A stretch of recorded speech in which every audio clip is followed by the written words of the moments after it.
ta upu se fuluvalu. O le malaia o Aitiope. Le nu ue ua palaluo na apa au. O le ua iona tala atu o vaitafe o Aitiope. O le ua tu usavali e ui le sami. I va kome fo i fo ngatai. I nao i au tau savali te le vavave. I le nu malosi ma le totoa. O le nu matautia talulo na amatanga. O le nu matua malosi lava ma le manu malo.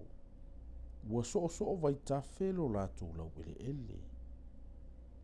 O outou uma o e no nofo i le atu lau. O outou fo i o e mau i le lalolangi. A fatu ina le tanga vai maunga i outou va ai atu i ai. A ilia fo i le pu i outou fa alongo i ai. A wau fa peona fetalai mai o Yehova i ate au.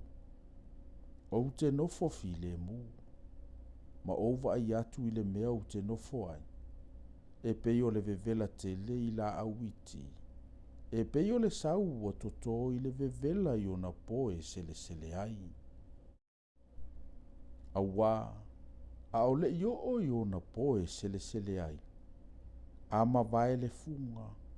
A liuvine moto fo i le funga. E sala e ia ona lai polo te uvine. Na te ave ese ina moe ina ua vavai ese ina. E tu ua i la tau whaatasi mo manu whelelei, e whe ai o i maunga, ma manu fo i e tataa i le lau ele. E atoa le tau vevela e nofo ai manu whelelei. E atoa fo i le tau maalili e no nofo ai manu uma e tataa i le lau ele.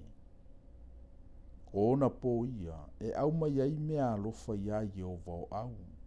E le nu umalosi ma le totoa. O le nuu fo ia matautia taluro na amatanga. O le nuu matua malo si lava ma le manu malo. Ua so vai ta felo lantu lau ele. E au maia i le meo ia i le suafo i o vau au. O le maunga o siona.